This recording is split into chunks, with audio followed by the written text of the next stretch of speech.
Si revisas el celular de tu pareja y lo llamas amor, tenemos un problema. Bienvenido a Vivencias, el canal donde no romantizamos lo que duele ni disfrazamos la biología con poesía barata. Aquí analizamos la conducta humana desde una perspectiva directa, crítica y sin anestesia, porque entender lo que somos nos hace más libres. Hoy vamos a hablar de los celos de pareja, no desde la novela, no desde canciones dramáticas, sino desde la realidad biológica y psicológica. Al final de este video vas a entender por qué los celos existen, cuándo son instinto y cuándo son patología, cómo la cultura y la religión los reforzaron, y lo más importante, cómo no permitir que destruyan tu vida. Si valoras este tipo de análisis sin filtro, suscríbete ahora mismo. Comparte este video con alguien que viva en modo detective emocional. Y deja tu opinión en los comentarios. ¿Los celos son amor o son miedo? Empezamos. Capítulo 1. Los celos desde la biología. Instinto de posesión. Los celos no nacieron en Instagram, nacieron en la evolución. Desde la biología, los celos están vinculados al instinto de protección reproductiva. En términos simples, asegurar la transmisión genética. En la historia evolutiva, un hombre que no vigilaba la fidelidad corría el riesgo de invertir recursos en hijos que no eran suyos. Una mujer que no protegía el compromiso de su pareja arriesgaba perder protección y recursos. No es romanticismo, es estrategia evolutiva. El cerebro interpreta la posible infidelidad como amenaza de pérdida, y la pérdida activa miedo, y el miedo activa control. Como decía Charles Darwin, no es la especie más fuerte la que sobrevive, sino la que mejor se adapta. Los celos fueron una adaptación. Pero aquí está la verdad incómoda. Lo que fue útil hace miles de años, hoy puede ser destructivo. Ejemplo práctico. Tu pareja tarda en responder un mensaje.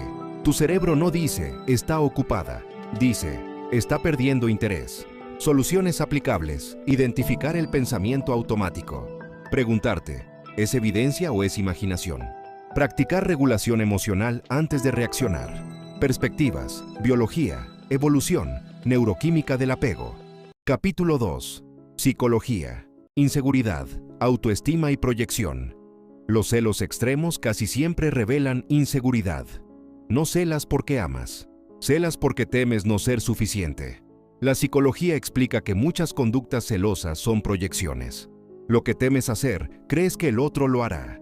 El filósofo Arthur Schopenhauer decía, vemos en los demás lo que llevamos dentro. Cuando tu autoestima depende de la validación externa, cualquier amenaza imaginaria se vuelve gigante. Y aquí entra algo brutal. Muchas personas prefieren controlar antes que trabajar en sí mismas. Ejemplo práctico. Revisar redes sociales obsesivamente buscando likes sospechosos. Soluciones. Terapia cognitiva. Trabajo profundo en autoestima. Separar hechos de interpretaciones. Perspectivas. Psicología cognitiva. Autoestima. Sesgos mentales. Capítulo 3. Neurociencia. El cerebro no distingue imaginación de realidad. Cuando sientes celos, tu cerebro activa las mismas áreas que el dolor físico. La amígdala se dispara. El cortisol sube. El cuerpo entra en alerta. El problema, el cerebro reacciona igual ante una traición real que ante una historia inventada. Como explicó Antonio Damasio, las emociones son procesos biológicos que guían decisiones, pero no siempre son racionales. Ejemplo, imaginas a tu pareja con otra persona. Tu cuerpo reacciona como si estuviera ocurriendo ahora mismo. Soluciones. Respiración consciente. Esperar antes de confrontar. No actuar en pico emocional. Perspectivas, neurociencia del apego, regulación emocional. Capítulo 4. Cultura, religión y posesión. Muchas religiones reforzaron la idea de exclusividad absoluta. La fidelidad se convirtió en mandato moral y divino. En varias tradiciones, los celos se justificaron como defensa del honor. Pero aquí viene la pregunta incómoda. ¿El amor necesita vigilancia? Como escribió Friedrich Nietzsche, la moral es el instinto de rebaño en el individuo. Muchas normas culturales nacen del miedo colectivo, no del bienestar individual. Ejemplo, celar porque así debe ser. Soluciones. Cuestionar creencias heredadas. Diferenciar valores propios de imposiciones culturales. Perspectivas. Religión, filosofía moral, construcción social del amor. Capítulo 5. Redes sociales. El amplificador moderno. Las redes sociales multiplicaron los disparadores. Comparación constante. Exposición permanente. Opciones infinitas. Nunca antes fue tan fácil imaginar traiciones. El filósofo Zygmunt Bauman habló de la modernidad líquida, relaciones frágiles, vínculos reemplazables. Y cuando todo parece reemplazable, el miedo aumenta. Ejemplo, enojarse por una historia vista o un comentario ambiguo. Soluciones. Acuerdos claros sobre límites digitales. Reducir vigilancia digital. Fomentar confianza basada en conducta real. Perspectivas, modernidad líquida, redes sociales, apego ansioso. Capítulo 6. Soluciones reales. ¿Cómo no destruir tu relación? Los celos no desaparecen negándolos, se transforman entendiéndolos. Pasos prácticos. 1. Diferenciar intuición de paranoia. 2. No revisar dispositivos. 3. Establecer límites claros.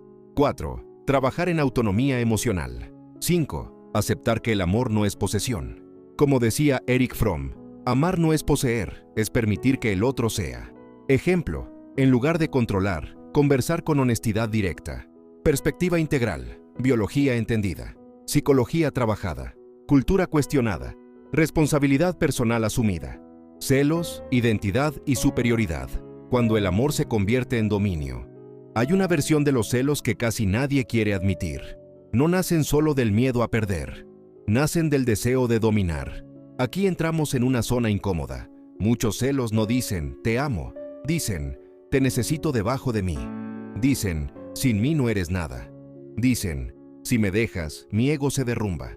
Los celos se convierten en una lucha de poder cuando la identidad de una persona depende de sentirse superior dentro de la relación. Y esto no es casualidad. Desde la evolución, los humanos no solo competimos por reproducirnos, competimos por estatus. Y perder una pareja puede sentirse como perder jerarquía social. El filósofo Friedrich Nietzsche escribió, en el amor siempre hay algo de locura, pero también siempre hay algo de razón. La locura son los celos irracionales. La razón es entender qué se está defendiendo realmente, el ego. Cuando alguien cela de manera excesiva, muchas veces no está defendiendo el vínculo, está defendiendo su orgullo. Biología del estatus en términos biológicos. El cerebro interpreta la pérdida de pareja como doble amenaza. 1. Amenaza reproductiva. 2. Amenaza social. Las mismas áreas cerebrales que reaccionan ante la exclusión social se activan con los celos. La exclusión duele, literalmente. La neurociencia ha mostrado que el rechazo activa regiones asociadas al dolor físico. No es metáfora, es fisiología. Entonces el cerebro dice, ataca, controla, reafirma poder. Pero reaccionar desde ahí destruye lo que intentas proteger. Psicología del control. Cuando los celos se mezclan con necesidad de superioridad, aparecen frases como, sin mí no eres nadie. Nadie te va a querer como yo. Te celo porque vales demasiado.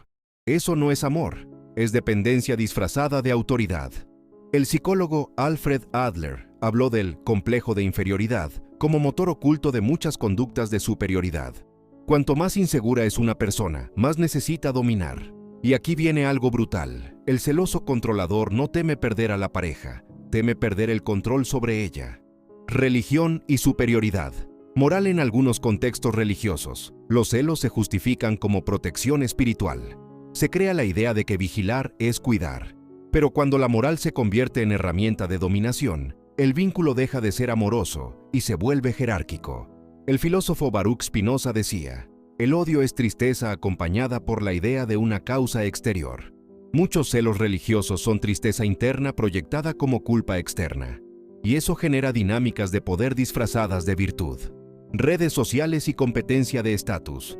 Hoy los celos no solo son emocionales, son comparativos. Likes, seguidores, mensajes, exposición. La pareja deja de ser solo pareja y se convierte en símbolo público. Y cuando alguien percibe que su pareja recibe más validación externa, se activa la competencia. Ya no es solo miedo a perder amor, es miedo a perder posición. La modernidad digital intensificó el narcisismo relacional. Y cuando el amor se convierte en escenario, los celos se convierten en espectáculo. Ejemplo práctico, imagina esto. Tu pareja publica una foto. Recibe atención, comentarios, halagos. En lugar de sentir orgullo, sientes amenaza. ¿Por qué? Porque no estás viendo a tu pareja como individuo libre. La estás viendo como extensión de tu identidad. Eso es posesión. Soluciones aplicables. 1. Separar identidad propia de la relación. Tu valor no depende de quién esté contigo. 2. Practicar autonomía emocional. Si tu autoestima depende del control, necesitas trabajarla. 3. Detectar frases de dominación en tu lenguaje. Cambiar sin mí no eres nada por quiero estar contigo, no necesito poseerte. 4. Entender que el amor sano no compite. Coopera. Perspectivas. Biología. Defensa del estatus y reproducción. Psicología. Inseguridad convertida en control. Neurociencia. Dolor social y amenaza. Religión. Moralización del dominio. Filosofía. Ego. Poder y posesión. El que ama no encierra. El que encierra, teme. Si este capítulo te incomoda, es porque probablemente has sentido esa necesidad de controlar. La pregunta no es si sientes celos.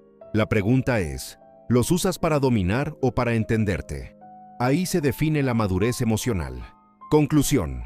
Celos, poder y responsabilidad personal. Vamos a cerrar esto sin anestesia. Hoy no solo hablamos de celos como emoción básica. Hablamos de algo más profundo. Biología que protege vínculo y estatus. Psicología que convierte inseguridad en control. Neurociencia que demuestra que el rechazo duele físicamente. Cultura digital que amplifica comparaciones. Religión que a veces justifica dominación moral.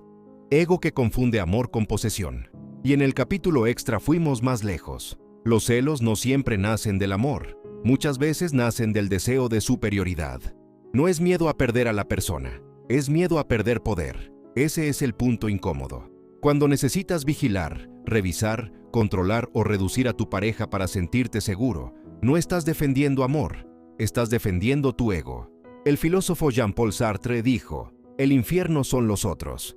Pero la realidad es más dura. El infierno muchas veces es nuestra propia inseguridad proyectada sobre los otros. En el canal Vivencias, no romantizamos emociones destructivas. Las analizamos, las desmontamos, las llevamos a su raíz biológica y psicológica, porque aquí no venimos a quedar bien. Venimos a entender cómo funciona el ser humano, incluso cuando eso incomoda. Recapitulando, los celos en dosis pequeñas pueden ser una señal natural de apego. Los celos crónicos son síntoma de inseguridad. Los celos dominantes son lucha de poder. Y los celos obsesivos son autodestrucción emocional. Amar no es vigilar. Amar no es poseer.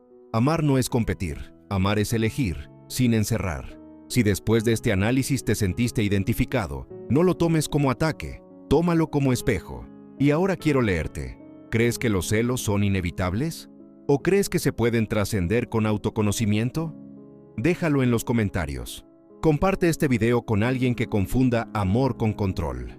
Suscríbete al canal si valoras contenido directo, crítico y sin filtros. El enlace está en todas mis redes sociales. Aquí no vendemos fantasías románticas. Aquí hablamos de biología, poder, ego y responsabilidad. Esto es Vivencias. Y mi postura es clara, el amor que necesita cadenas, no es amor.